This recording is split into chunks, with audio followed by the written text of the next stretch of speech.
Imagina una cocina que no es una prisión para mujeres, un lugar para condimentar, sazonar, sancochar la vida. Una fragua, un fogón transformador, un lugar donde comenzó todo, un lugar donde se confabula, donde se trama libertad. La cocina de Chabela, un nicho donde sazonamos la vida pública con pimienta feminista.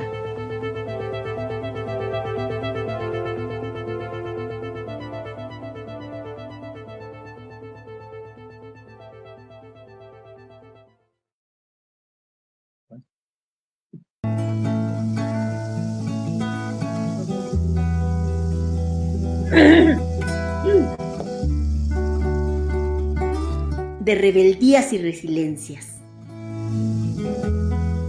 Un programa para conocer y reivindicar las luchas comunitarias de las mujeres.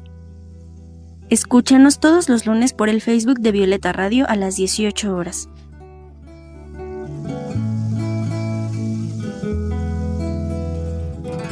Mujeres defensoras de la madre tierra, son ustedes el faro para la sociedad entera.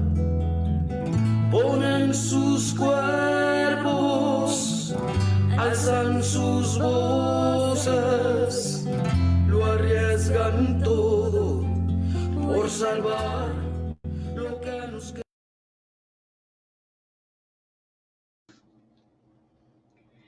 Pues buenas tardes a todas las personas que el día de hoy se conectan aquí en Violeta Radio a De Rebeldías y Resiliencias.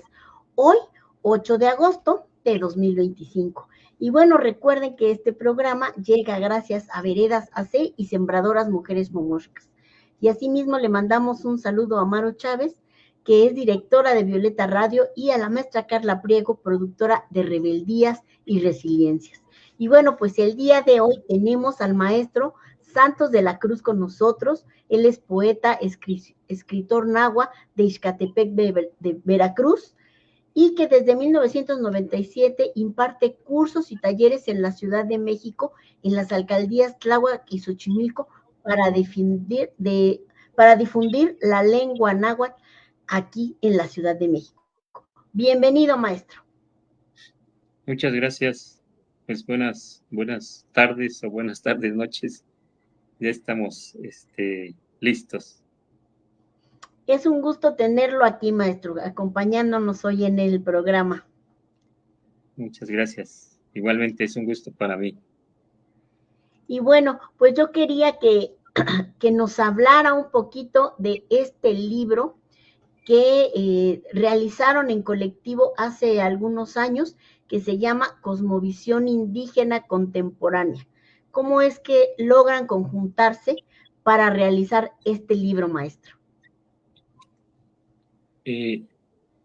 Pues les diré que teníamos un espacio en Chabacano, cerca del centro de la Ciudad de México, que se llamaba, bueno, allá el espacio se llamaba, que seguimos reuniéndonos acá en el sur de vez en cuando, pero allá teníamos un espacio donde había una estación de, pues un estudio de radio, un centro de cómputo, una biblioteca, una sala de usos múltiples, y ahí nos reuníamos, los pueblos, digamos, nosotros decimos migrantes, porque en su mayoría eran mijes o ayuk, como ellos se dicen.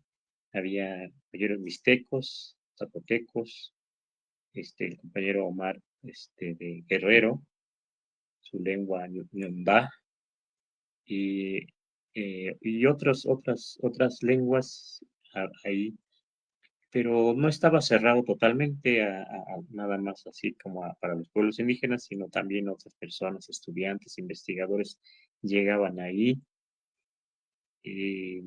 Yo llegué en los últimos como 5 años antes de que se cerrara.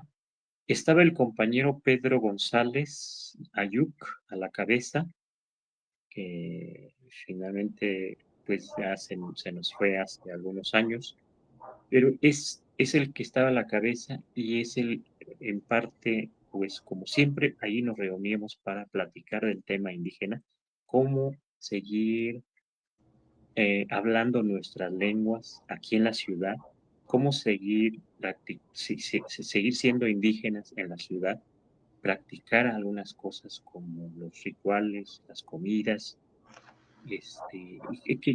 cómo la música, hablábamos de la música y de cómo se pudiera transmitir la lengua a los niños, a los jóvenes. Eso pues vimos que no es fácil.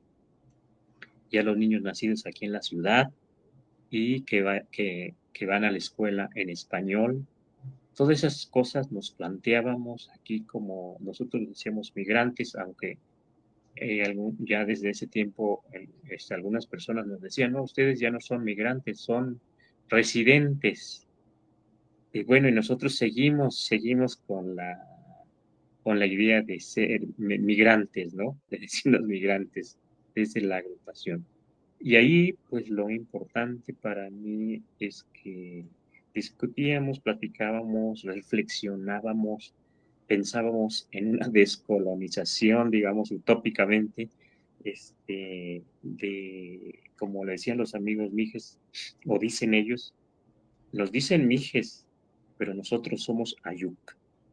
Ayuc. Y sí, y los mixtecos también, algunos decían, es que nos dicen mixtecos, pero es desde el náhuatl, nosotros somos ñusabi, los zapotecos, nosotros no somos zapotecos, si somos nombrados así desde el náhuatl, y estas cosas platicábamos, y los zapotecos decían, somos dichasá, y así otros, ¿no? Entonces yo también aprendí que a mí me dicen huasteco aquí en la ciudad, porque cuando les digo que vengo de la Huasteca me dicen huasteco, y yo reflexioné también y yo dije, incluso lo anoto en el libro de la cosmovisión indígena contemporánea, que me pueden decir huasteco aquí en la ciudad, pero en mi comunidad, si me dicen huasteco en español, el huasteco allá se refiere al Tenec, los que hablan maya, que convivimos un poco con algunos. Hay un pueblo muy cercano. Y ellos en español sí les decimos huastecos, huastequitos, y coxtecatzin en náhuatl. Pero si allá me dicen huasteco, pues allá no nos decimos los náhuatl huastecos, acá en la ciudad sí. Y yo reflexioné en esta palabra y yo empecé a decirme, ¿cómo nos identificamos? Nahuatini, así nos identificamos en el pueblo, en mi pueblo, en Ixcatepec, porque hablamos la lengua náhuatl, ¿no? Por aquí a ver si se ve el libro. Ajá, Qué bonita portada. sí. E incluso dibujamos ahí, los que participamos, dibujamos alguna cosa significativa de nuestros pueblos. Ajá. Y bueno, pues ahí es donde con estas pláticas, estas reflexiones, también había estudiantes, también había investigadores, pues reflexionamos no solo esto de cómo nos nombran aquí en la ciudad o cómo nos han identificado el grueso de la población mexicana a los grupos, y como planteamos una descolonización, pues por eso empezamos a platicar de eso, de cómo nos identificamos nosotros mismos desde los pueblos, desde la lengua, ¿sí? Y eso para mí fue valioso, valioso. Claro. Que los compañeros, pues algunos estudiados aquí ya en español, como el compañero que aparece aquí también, Totonaca, que él decía, no, no soy Totonaca, soy Totonacú, y él es sociólogo, y entonces escucharlos a ellos, o sea, como nos comunicábamos así en español, porque hablábamos cada quien nuestra lengua, o si de repente encontrábamos a alguien de nuestra lengua, pues ya platicábamos con él, pero este compañero sociólogo, el otro compañero sociólogo, pues discutían mucho, aunque algunas cosas yo no entendía, otros compañeros que habían estudiado aquí ya en español, algunos de la OPN y demás. Eso sí nos enriqueció, sí nos ayudó, y ellos fueron planteando esto, que hubiera como esas entrevistas y para hablar de, en parte, las comunidades, algunas costumbres y algunas cosas que vamos viviendo cada quien, que íbamos viviendo cada quien aquí en la ciudad. Eso fue importante para mí, escuchar cada cierto tiempo que hubiera estas reuniones, reflexionando de lo que somos, de cómo vamos cambiando aquí en la ciudad, de cómo vamos resistiendo aquí en la ciudad y de cómo es difícil encontrar un trabajo. Este compañero, Laurentino Lucas, decía, es que yo soy sociólogo y soy doctor, pero no encuentro trabajo. Y eso decía, así no encuentro trabajo. Y luego se fue a Oaxaca, allá encontró trabajo.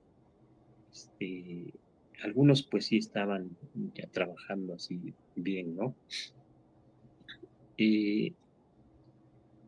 Lo que nos fortalecía en la agrupación, y aún así lo veo, pues, nos sigue fortaleciendo cuando nos reunimos, es que a pesar de la diferencia de las lenguas, coincidimos en muchas cosas. En este caso, vimos que coincidíamos en esto del trabajo comunitario y cada quien tiene su forma de llamarle, de nombrarle. Por ejemplo, las compañeras de Milpalta decían, pues, el tequio, o algunos decían mano vuelta, ¿no? El tequio, y también los de compañeros Ayuc o Mijes decían el tequio, aunque hablan Mije, pero usaban esta palabra en náhuatl. Para mí, no conocía esta palabra de tequio. En mi pueblo tenemos otra palabra que se llama matlanilistli, macuepilistli, que quiere decir ganar la mano, devolver la mano. Una forma de trabajar en la siembra, ayudando en un grupo, ayudando a alguien, y luego regresábamos a ayudarle al otro, ¿no? Así, entre 10, por ejemplo, podemos ayudarnos y cada quien pasábamos por esas 10 milpas, pero sin pagar, así nada más el de la milpa ponía la comida, el atole, los tamales. Ese es Matlanilistli, Macuapilistli, para techar las casas, para limpiar los pozos, los caminos y otras cosas. Y en este caso no había necesidad de que el gobierno, que era el gobierno municipal, el municipio, el Altepetl, el presidente municipal, que le llamábamos Tlanahuatiani, no había necesidad de que nos organizara, sino nosotros, entre familias, entre vecinos de cerca así de nuestras milpas, allí nos organizábamos. Ya sabíamos todo de ese trabajo, pero claro, esto se va perdiendo fácilmente ahora en los pueblos. Sobre todo en mi pueblo, también ya se va disminuyendo, es menos, ¿no? Es menos, pero estas cosas a mí me ayudaron porque escuchar a otros compañeros que platicaban del mismo trabajo comunitario, pues yo también recordaba algunas cosas y yo me sentía aceptado de que me escucharan, de cómo es que yo había vivido el trabajo comunitario. Y aquí en la ciudad lo vimos, pues no es fácil hablar del trabajo comunitario y menos hacia el centro y menos hacer el trabajo comunitario porque hay que enseñarlo. Eso es lo que vi. Hay que enseñarlo ahora a las otras generaciones porque si no lo enseñamos ya se pierde. O sea, ya alguien que podamos invitar a hacer algo así que no se pague, como limpiar la calle, la banqueta, así, pues difícilmente alguien, si no sabe del trabajo comunitario, no lo hace, no lo va a hacer, ¿sí? Platicaban la experiencia los compañeros de allá, que viven ahora, los compañeros mijes y otros náhuatl, mixtecos, zapotecos, ahí en San Isidro, aquí, como el último pueblo de Xochimilco, colindando con Milpalta, decían ellos que se propusieron pavimentar algo de sus callecitas, ¿no? Empedrarlas, pavimentarlas, eso me platicaban, allá lo platicaban. pero había gente que no venía de una comunidad indígena, y que cuando plantearon esto, de que iban a poner de sus dineros, iban a poner de su trabajo, dijeron, no, nosotros no vamos a cooperar, nosotros no vamos a hacer eso. Eso es cierto, eso Sí, es cierto, porque si no lo han vivido, si no han experimentado eso, pues no hay la sensibilidad, no hay manera. Solamente si se platica, si se va invitando, si se va enseñando. A mí claro, lo que me gustó, sí, sí, de las compañeras de Milpalta, Yafane y Emily, es que ellas, como nosotros no tenemos un territorio, eso lo veíamos, vivimos dispersos. Ahí los que nos reuníamos ahí vivimos dispersos, unos hacia el sur, unos por otro lado. Pero las compañeras de Milpalta, como son de ahí, de Ostotepec, tenían un terreno y se platicó con ellas, sobre todo el compañero Pedro, Apolinar, la señora Mago, la señora Mari y sus hijos, que vivían un poco más cerca de ellos y tenían más cercanía, habían trabajado más juntos, dijeron, pues ahí podemos hacer milpa. Y entonces yo llegué todavía en algún momento, 1 año, 2 años, todavía hicimos milpa allá y todavía les apoyé. Y eso fue también muy valioso porque este, ahí como que retomamos el trabajo comunitario. Ahí. Y ellas también, como sabían todavía lo que queda en San Pablo, digamos, en Milpalta, en estos pueblos de acá del sur, lo del tequio o de la faena, o acá, como dicen aquí en San Gregorio, cuando alguien pide ayuda a otro, le dice, échame canilla, quiere decir, échame canilla, échame la mano, porque ya la milpa ya se llenó de zacate y no puedo solo, ayúdame, échame canilla. Eso todavía existe y, y bueno, eso, pues fuimos viendo y precisamente el segundo título del libro, Cosmovisión Indígena Contemporánea, dice hacia una descolonización del pensamiento. A veces es algo difícil, ¿no? sí, Pero para nosotros era trabajar eso también. claro. La vez pasada que estábamos conversando en el Zócalo, cuando nos encontramos, eh, me había comentado de esta experiencia de que usted empezó, cuando llegó a vivir a Xochimilco un tiempo, comenzó a limpiar un terreno, ¿no? Y que al principio los vecinos lo veían, ¿y este qué? ¿No? ¿Por qué Ujú, lo hace? Y que poco a poco comenzaron a sumarse, ¿no? Que finalmente es como el ejemplo que se me ocurre ahorita que me menciona el título, ¿no? ¿Cómo le vamos a enseñar a los otros la importancia de hacer trabajo comunitario o lo que es el trabajo comunitario? Y bueno, en eso que usted me contó, me ejemplificó, ¿no? De qué manera vamos a compartir este conocimiento, esta cosmovisión que todavía los pueblos indígenas tenemos del trabajo colectivo a las nuevas generaciones o a otras personas que no tuvieron la oportunidad, que no lo conocen, ¿no? ujú. Sí, yo le decía esa ocasión que proponiendo otra vez los que tenemos la memoria del trabajo colectivo, que sobre todo aquí en la ciudad, pues ya no es fácil, porque todo es con dinero, los trabajos, Uh -huh. y no estamos acostumbrados a que si hay algo en la esquina de basura y no es nuestra la basura, alguien lo tiró, no estamos acostumbrados a recogerla, pues es algo difícil aquí en la ciudad. Porque hay barrenderos que les paga el gobierno, ¿verdad? Y siempre Así es. esperamos eso, que venga el barrendero, que venga de la basura, el camión, o, pues ya alguien lo hará, ¿no? Entonces, enseñar que se puede trabajar en comunidad, trabajo comunitario, no es fácil, y entonces, pero yo cuando vengo acá, sobre todo a Xochimilco,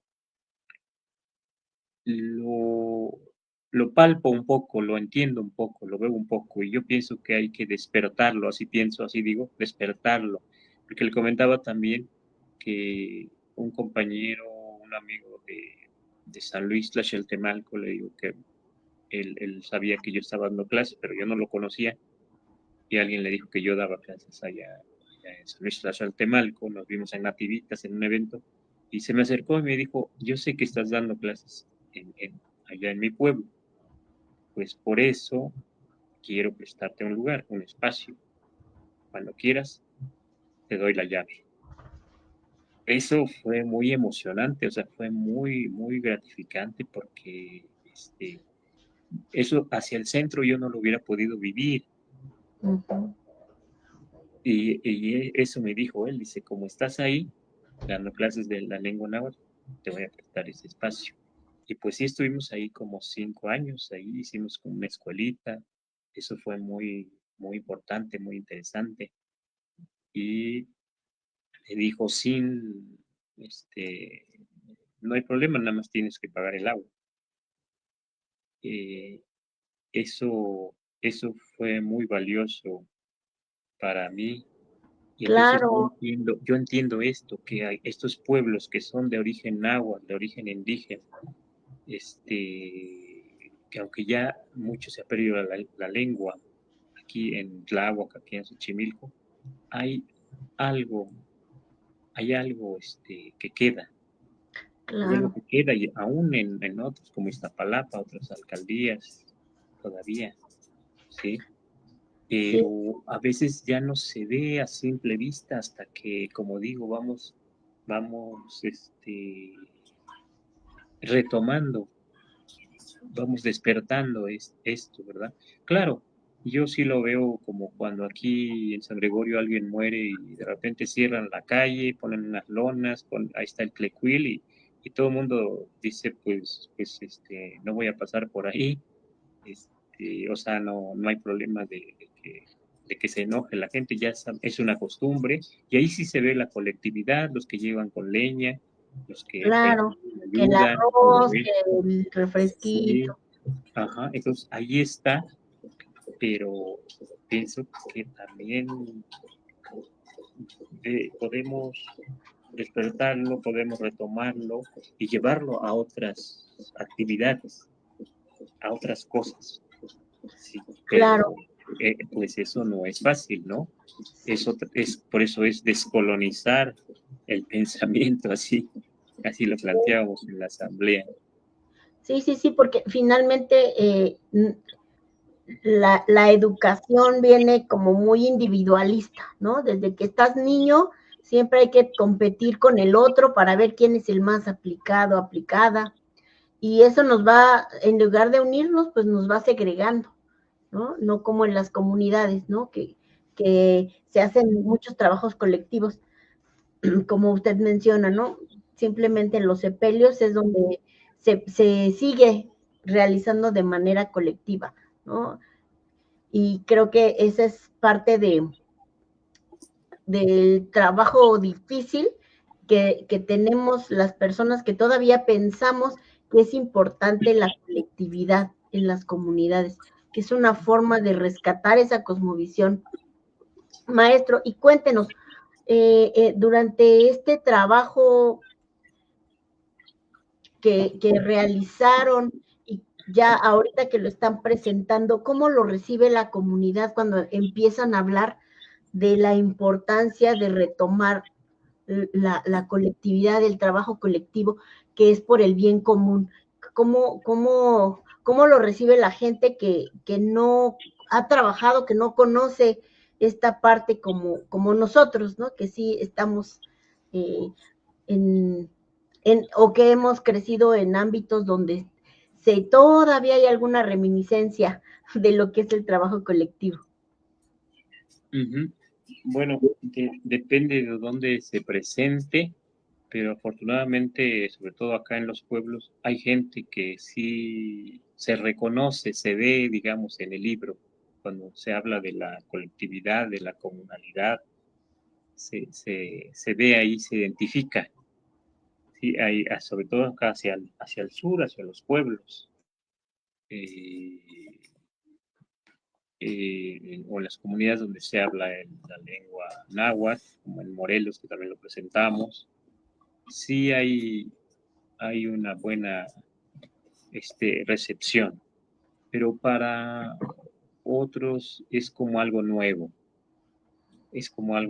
así, ¿no? Nos pasó algo interesante en la UNAM, en trabajo social lo presentamos, y el compañero Pedro González, que ya se nos adelantó, siempre le gustaba presentarse todo en Mije o en Ayuc, y bueno, yo trataba también de presentarme en náhuatl al principio, y así lo hacíamos, y decir de dónde veníamos, todo esto. Y eso fue importante en ese lugar que presentamos, porque de repente alguna persona, una joven por ahí, decía, ah, mis papás son mixtecos, mis papás son otomís, mis papás son zapotecos. Así casi tímidamente levantaban la mano, ¿no? Y eso provocaba también el libro, ¿no? Que de repente pues íbamos encontrando a la población indígena, a la población que algunos ya no se asumen como indígenas, pero decían, no, mi papá son mixtecos, mi papá son náhuatl, o así, ¿no? Eso pasaba con esta, con esta presentación, ¿no? Del libro. Y Maestro, sí, le voy a leer unos mensajitos del público, tenemos ya sí, bastantes. Tlaoli Tlapiltzin dice, buenas tardes, gracias por tanta sabiduría compartida, y también nos pone que también es el mensaje de Eje. Miriam Alquicira nos dice, saludos Temastiani, siempre es genial escucharte.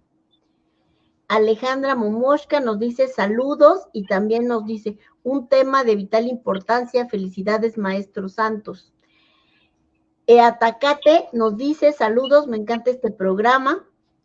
Oli Conegua Iwancihuatl nos dice buenas tardes, estos programas revitalizan nuestro origen y hacen que lo valoremos.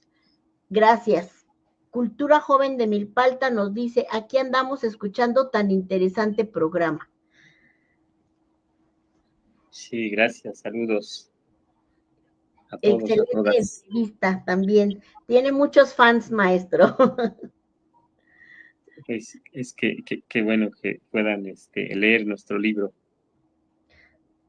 Sí, porque creo que al menos yo tengo clara que lo único que va a rescatar a las comunidades, pues es este trabajo colectivo, esta conciencia real colectiva que está ahí, la tenemos pues muy opacada, ¿no? Por estas nuevas ideas de modernización que son individualistas. Sí, porque la televisión nos ha enseñado también como debe ser único, usa esta ropa, debe ser único, usa estos tenis, usa este auto, cosas así. Y y pues por eso pues no es fácil cuando venimos aquí a la ciudad. La gente lo puede tomar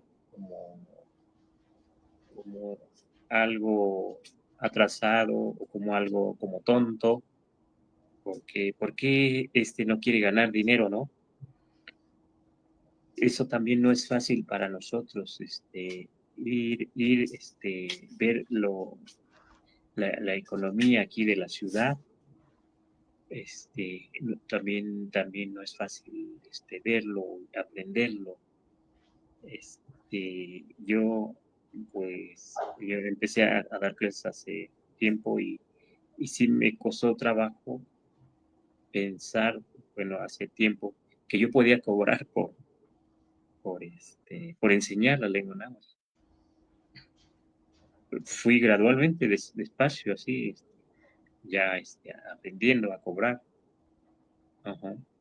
Bueno, eso es algo Sí, sí, sí. que yo viví y también en algún momento, pues, también, como esto que digo, que el compañero de San Luis Tlaxcaltemalco, pues, nos ayudó mucho cuando dijo, ahí hay un espacio, ahí cuando lo quieras, porque estás enseñando. Sí, un intercambio. Entonces, yo Nos creo que, comparte tu sabiduría, ¿no? ajá, yo creo que eso es lo que tenemos que buscar ahora otra vez, o sea, eso se puede dar otra vez, ¿sí? La cosa es otra vez hablar de esto de la colectividad, otra vez hablar del tequio, hablar de mano vuelta, hablar de ganar la mano, devolver la mano, ya en otras cosas también, ¿no? Sí, Así es. también es devolver la mano. Voy a su presentación de su libro, yo, y iremos, a su presentación de su libro, pero ya están invitados, ya nos comprometemos a que venga a la presentación de mi libro, iré a su fiesta, tendrá mi fiesta, un poco es Claro, así también la reciprocidad, ¿no? así es. Ujú. Exactamente, la reciprocidad, que a veces nos cuesta mucho trabajo realizarla. Hemos llegado a la mitad del programa. Vamos a escuchar una cápsula informativa en voz de la maestra Carla Priego y regresamos aquí con el maestro Santos para que nos siga contando de la importancia que ha generado este trabajo en las comunidades y la importancia de retomar el trabajo colectivo como anteriormente se realizaban todas las actividades en conjunto, porque era para un bien común. Así que no se vayan, regresamos aquí en unos minutitos, nada más vamos a escuchar la cápsula y regresamos con el maestro Santos de la Cruz.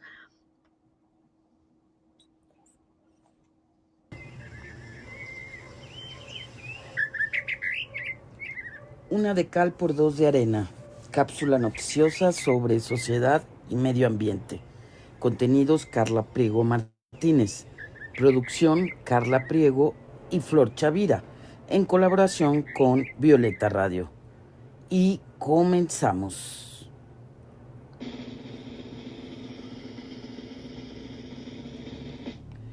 Bien, pues acabamos de conmemorar el 5 de septiembre el Día Internacional de las Mujeres Indígenas. Esta es una nota por Astrid Arellano de Mongabay.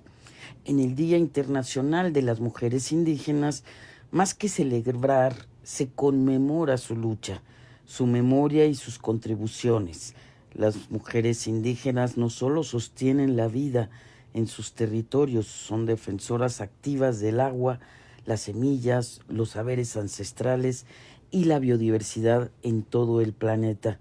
Juntas lideran procesos de restauración ambiental, cuidan la salud de sus comunidades, alimentan desde la tierra y construyen autonomía desde lo cotidiano. También abren camino a la participación política, reclamando espacios en la toma de decisiones que afectan a sus pueblos. En el Día Internacional de las Mujeres Indígenas es ocasión para visibilizar el rol fundamental que juegan las mujeres en la importante tarea de mantener y defender la identidad de sus pueblos, reafirmando su derecho para que sus voces diversas pues muestren la riqueza cultural que representan, se escuchen de manera fuerte y clara en todos los lugares en los que habitan, en el hogar y la familia, así como en el espacio público, social, económico y cultural.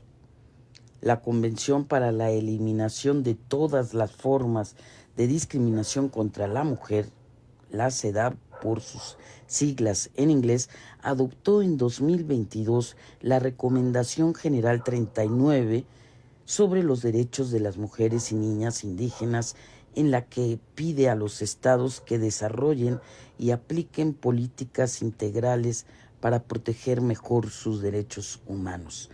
Esta recomendación general, centrada en los derechos de las mujeres y las niñas indígenas, y su cumplimiento es de carácter obligatorio para los estados parte de este convenio internacional, como nuestro país, México. Es fundamental que cada estado ponga en marcha iniciativas para cumplir con los compromisos asumidos e incorporar a las mujeres indígenas en los planes de respuesta a las crisis y más allá en las políticas públicas y los esfuerzos de desarrollo sostenible. Es imprescindible garantizar que la legislación y las políticas nacionales y locales promuevan la participación efectiva de las mujeres indígenas en la toma de decisiones. Y un poco para adentrarnos en las distintas realidades que enfrentan las mujeres indígenas hoy, vamos a hablar de 3 mujeres indígenas, una de nuestra hermana República de Perú y 2 mujeres mexicanas. Empezamos. Desde Perú, Ketty Marcelo, presidenta de la Organización Nacional de Mujeres Indígenas Andinas y Amazónicas del Perú, ONAMIAP, señala: nuestra lucha es colectiva y nuestra resistencia es ancestral. Sigamos sembrando resistencia, sembrando identidad. Recuerda que el legado de sus ancestras no solo inspira, sino que también guía a las mujeres indígenas para enfrentar desafíos históricos, resistir al racismo estructural y la violencia, así como para impulsar la justicia económica y fortalecer la identidad en las nuevas generaciones. En los territorios indígenas de Perú, cada ojo de agua tiene un nombre y cada uno simboliza su resistencia. Son las mujeres guardianas del agua quienes los nombran para protegerlos del extractivismo y la expansión de los monocultivos. Cada fuente es consagrada mediante una ceremonia. Las mayoras le hablan al agua en su lengua, en un ritual de sanación a la madre naturaleza, mientras las demás observan el entorno y lo registran en las actas comunales, marcando el lugar como un sitio sagrado. Desde hace 13 décadas, muchas de estas fuentes han sido testigos de la huella profunda que han dejado los cultivos intensivos. En zonas como la selva central de Perú, el jengibre y la cúrcuma han empobrecido los suelos, afectando gravemente los ecosistemas locales. Frente a este escenario, las mujeres indígenas buscan caminos para enfrentar estas amenazas que se agravan con los impactos de la crisis climática. Y en México, por su parte, Ana Lilia Prado, apicultora, criadora de abejas, expresa que es como jugar ajedrez. Vas descubriendo que cada caja es un mundo, describe la apicultura purépecha, porque cada colmena tiene su propia dinámica. Algunas producen más miel, otras más polen. Unas son particularmente limpias, mientras que otras destacan por su organización. Hay colmenas con una reina bien establecida y otras que apenas están formando la suya. Debes saber cuál puedes mover de acá y cuál para allá, para que mejore no solamente una colmena, sino todo el apiario, dice Ana Lilia Prado. Para las mujeres indígenas de la meseta purépecha, la apicultura no es una práctica productiva, sino una forma de defender el territorio y la biodiversidad frente al avance de los monocultivos de aguacate y papa en Nahuatzén, Michoacán. En esta comunidad, atravesada también por la violencia del crimen organizado y la devastación de sus bosques, criar abejas se ha vuelto un acto de resistencia. La apicultura llegó a Nahuatzén en medio de una ruptura política. Ana Lilia Prado recuerda que fue en 2015, tras un conflicto entre la comunidad y el ayuntamiento, cuando surgió la decisión de establecer un autogobierno. Dice, no fue un proceso fácil. Hubo muertos, presos y mucho miedo. El pueblo se organizó y formó un consejo ciudadano. Se retiraron los partidos políticos y logramos una representatividad basada en nuestras propias normas como comunidad. Quedan muchas heridas abiertas y cada vez parece que la justicia es más difícil, pero a partir del trabajo dentro del consejo comenzaron a surgir proyectos. Uno de ellos fue la apicultura, que en ese entonces era de los más chiquitos. Las mujeres adoptaron el oficio sin saber mucho al respecto, aunque les habían dicho que trabajar con abejas era relativamente fácil. Pronto descubrieron todo lo contrario. Se enfrentaron a una tarea dura que implicaba cargar cajas pesadas y caminar largos trayectos del bosque, con el riesgo de encontrarse con talamontes. Se toparon con un problema, desde lo más básico como contar con un traje protector o guantes. Todo estaba diseñado para hombres.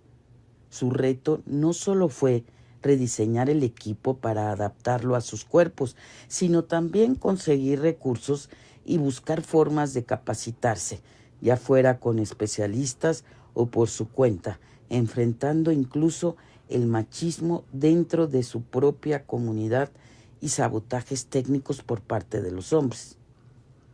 Nos decían, ¿ustedes qué van a saber? Hagan esto. Pero lo hacíamos y no funcionaba. Las abejas se nos estaban muriendo y nosotras, con la intención de salvarlas, aguantamos mucho, recuerda Ana Lilia Prado. Pero ya teníamos un antecedente de lucha política, entonces nos organizamos porque sabíamos que podíamos construir nuestro propio conocimiento. Los beneficios de cuidar a las abejas no fueron inmediatos. Con el tiempo, las mujeres notaron que esos espacios, al estar protegidos por ellas y por las propias abejas, lograron frenar el avance de la tala. Pero seguimos corriendo riesgos. Uno de ellos es que nos ataquen provocando incendios, lamenta la apicultora. En 2022, Ana Lilia Prado vivió el peor intento por destruir las colmenas. Llegué al incendio y me metí, sin medir las consecuencias, recuerda. No pensó en el peligro ni en quemarse, solo quería salvar a las abejas. No llevaba más herramientas que su propio cuerpo. Recuerdo no saber qué hacer. Lo único que había era tierra. Empecé a lanzarla con las manos, a sentir que la energía no me alcanzaba. No me daba cuenta del humo, del fuego cada vez más fuerte. Dice, se detuvo solo cuando el aire ya no le alcanzaba, mientras las llamas, que venían de al menos 3 puntos alrededor del apiario, lo consumían todo. Pero antes presentamos demandas por el agua y por algunos casos de huertas de aguacate. Casualmente después vino el incendio, iniciado desde varios puntos para que el objetivo se llevara a cabo, lamenta. Aún así, las mujeres no se rindieron. Hoy son 8 compañeras y sus familias las que participan en el colectivo al que nombraron Apinau, que combina los nombres de su oficio y su comunidad. La recuperación ha sido lenta, pero con el paso de los años, incluso el bosque ha comenzado a transformarse. Ahora puedo garantizar que donde están las abejas hay una vida diferente. Hay muchísimas flores y los espacios son completamente verdes, dice Ana Lilia Prado. Lo que nos hizo fuertes fue el deseo de aprender. En nuestro caso, fueron las abejas y el oficio de la apicultura, algo que no estaba en nuestro conocimiento, pero escuchamos y aprendimos de otras luchas, porque aunque pareciera que somos la única comunidad que sufre esto, no es así. Somos muchas y muchos pueblos viviendo diferentes situaciones, pero tenemos mucho en común y nuestro deseo por hacer algo nos une. Así acaba un poco de la historia de estas mujeres, mujeres naturaleza, mujeres cuerpo, territorio, mujeres indígenas que nos han enseñado cómo construir esperanza, cómo construir futuro. Nos vemos en la próxima cápsula. Gracias.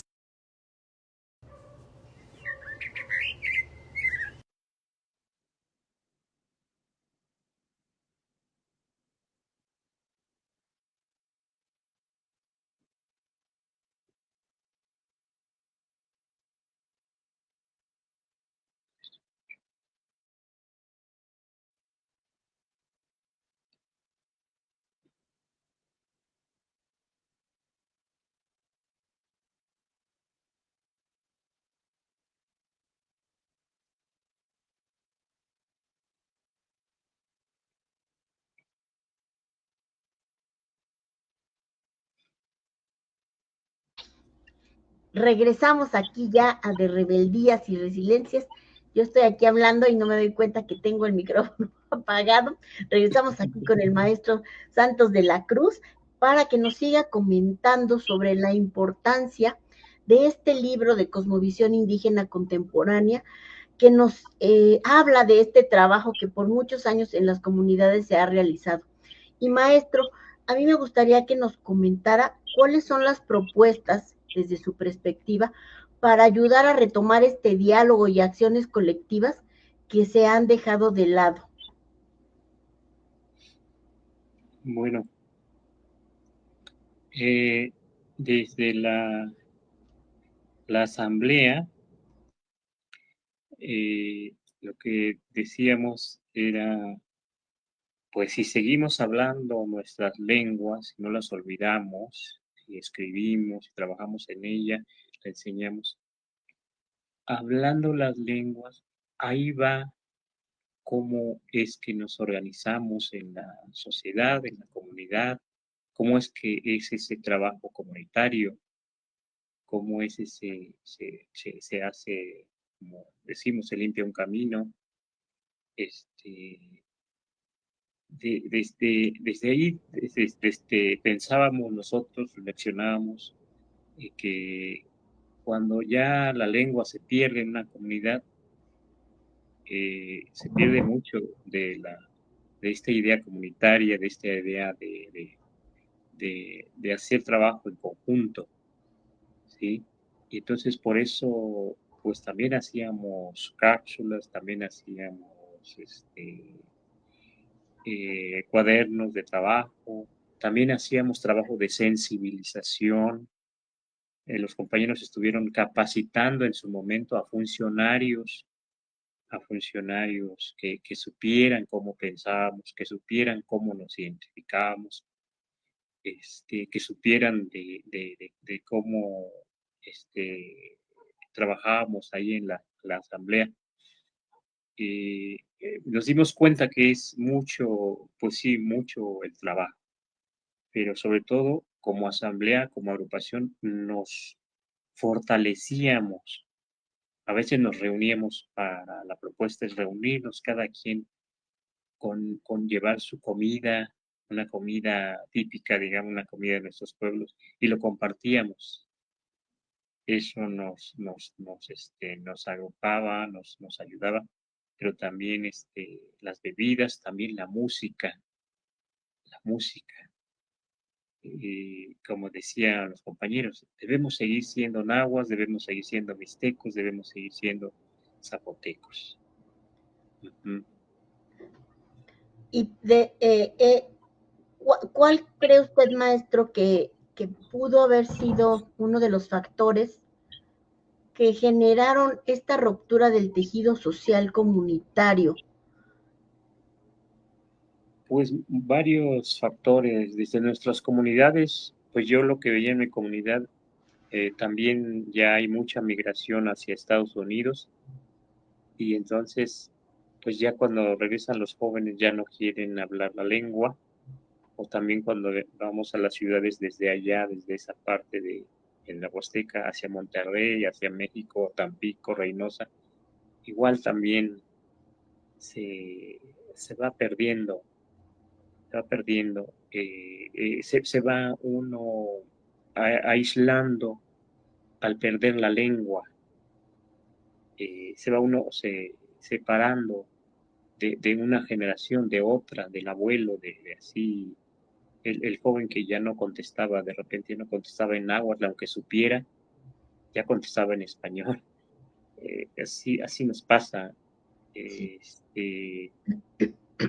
Y también lo que yo vi eh, es que cuando empiezan a llegar los programas como esto de, a ver, le vamos a poner un piso a su casa, ¿por qué no tiene piso?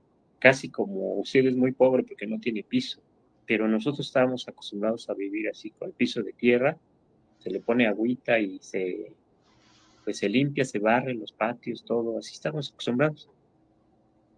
Pero llegaba la gente de gobierno, aún la gente nuestra, y a ver, ahora va a tener piso, pero présteme su identificación. Y Sí, parecía como que eso ayudaba, pero lo que nosotros vimos es que se rompía el tejido social, porque, por ejemplo, ya empezaron a cambiar las casas, y ¿por qué no? ¿Por qué su techo es de palma como allá en el pueblo? No, le vamos a regalar unas láminas. Entonces ya si se pone el techo de lámina, entonces ya con el techo de lámina ya no cabía el trabajo colectivo, porque mientras se hacía con palma, todos se unían. se tarda uno más, entonces hay que ayudar, porque solito uno, cuando termina, en lo que vienen las lluvias, Ujú. así, entonces ahí sí ya se fue cambiando así, y también esto que platicaba, eh, en un momento llegaban, lo escuché, lo vi con la gente y decían, oiga, ¿usted barre su calle, su camino? ¿Usted limpia el pozo? ¿Limpia el camino del pozo? ¿Y no le pagan? ¿Gana algo? No, pues no, así vivimos nosotros. Entonces, cuando llega un programa de gobierno, dice, no, ahora le vamos a pagar cada cierto tiempo, no recuerdo si cada mes, le vamos a pagar. Usted siga barriendo, usted siga limpiando el camino y siga limpiando el pozo, y nosotros le vamos a pagar. Y si ya no hay pago, entonces la Ya gente ya nadie lo empieza a decir, no, yo no voy a, no, ya no, ya no me pagan, ya no voy a hace. limpiar el pozo, ya no voy a limpiar el camino, ya no esto, ya no el otro. Eh, Eso me parece a mí que fue rompiendo El en tejido. parte el tejido. Para mí sí, o sea, como me parece como que en algún momento vendimos el trabajo comunitario, vendimos nuestro trabajo comunitario.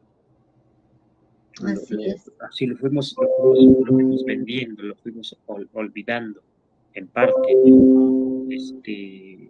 Y esto pues se rompe también, pues sí, sí, perdiendo la lengua y con esto del dinero, porque recuerdo muy bien, a veces lo platico con los alumnos, que teníamos un terreno no tan grande, pero a veces había gente más pobre que nosotros, que no tenía un pedazo de terreno. Y recuerdo que iban con un tío con el que crecí y le decían, oiga, no tengo este año, no tengo dónde sembrar,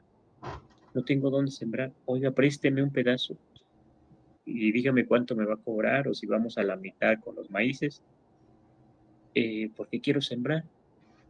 Y recuerdo que mi tío les decía, siembre aquí, donde usted quiera, en esta parte, siémbrele.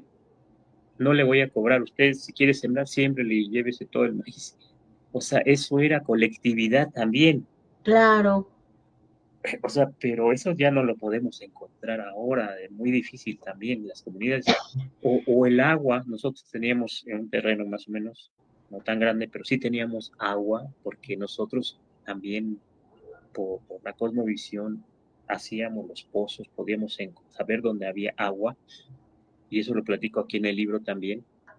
Y entonces había personas que iban lejos por su agua, pero si allí teníamos agua, entonces recuerdo muy bien, nosotros estábamos trabajando, limpiando la milpa, y de repente pasaban las señoras con los niños y nada más buenos días, buenas tardes. No tenían que decirnos, oiga, regáleme agua, no, no, ya sabían. Llegaban, iban por su agua, y demás, y se iban.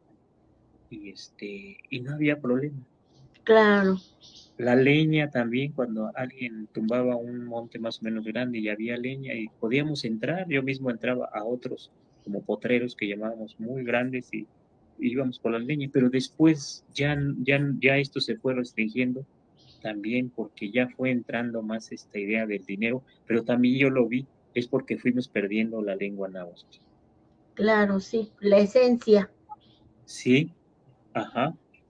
Oiga, maestro, y yo quiero preguntarle, ¿dónde podemos adquirir el libro? Estamos nosotros los domingos de 4 a 6 de la tarde en una biblioteca que se llama Bunco Xochimilco. Los domingos estamos ahí cada 8 días y ahí tenemos el libro. O si también aquí en donde vivimos en San Gregorio, pues yo también les puedo, o si alguien quiere venir o les podemos entregar algún libro por ahí, también se lo podemos entregar. Ay, sí, sí, sí, maestro. Yo creo que compartir esas experiencias para muchas personas de las comunidades como Milpalta, Xochimilco, Tláhuac, les va a hacer recordar esto que también se vivía en estos pueblos. Sí, sí, yo creo que lo he visto, pero sobre todo me gusta trabajar sobre la lengua náhuatl, la cultura náhuatl, acá en Xochimilco, en Tláhuac, y algunos jóvenes van recordando cuando se empieza con un taller, van recordando palabras, van recordando algunas cosas, van recordando historias o así varias cosas sobre la cosecha, sobre el agua, sobre el maíz, sobre el trabajo en el campo. Y eso me parece muy, muy Claro, interesante, porque en todo, digamos, en esta parte más fértil que algunos llaman Mesoamérica, algunos investigadores, pues hubo mucha densidad cultural, se compartieron muchas cosas entre náhuatl, mixtecos, zapotecos, mayas y demás, se compartieron muchas cosas y por eso entonces vemos muchas coincidencias a pesar de las diferencias de las lenguas entre mixteco, zapoteco, maya, otomí, y aún en las diferencias de las variantes de las formas de nombrar las cosas en una lengua como el náhuatl que está extendido desde el Pacífico hasta el Golfo y hasta Centroamérica, aún así ahí podemos encontrar coincidencias. así es. Pues ya se nos terminó el tiempo, maestro. Yo quiero comentarles que, bueno, Bunco Xochimilco está en el poblado de San Gregorio, para Sí, que si gustan ustedes, pues podamos ir a visitar al maestro Santos, para que nos hable directamente del libro del que hoy estamos conversando. También hay saludos de Claudia Granados, que también le manda saludos, maestro. gracias. Y pues si nos vuelve a decir en qué horario y cómo llegar a Bunco Xochimilco. Bueno, Bunco Xochimilco abre desde el miércoles a las 10 de la mañana hasta las 6 de la tarde, ¿verdad? Pues Pero el domingo es cuando estamos con el taller de la lengua náhuatl desde las 4 hasta las 6 de la tarde.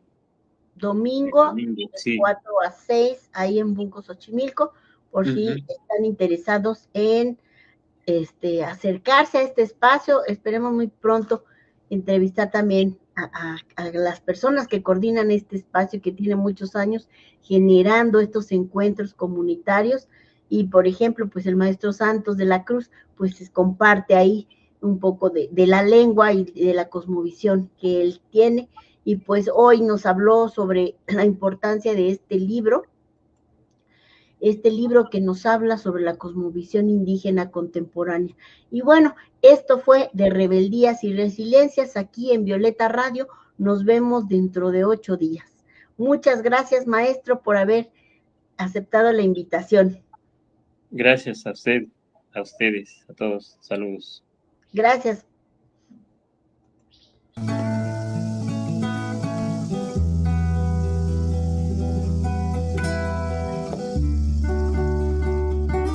De Rebeldías y Resiliencias. Un programa para conocer y reivindicar las luchas comunitarias de las mujeres. Escúchanos todos los lunes por el Facebook de Violeta Radio a las 18 horas.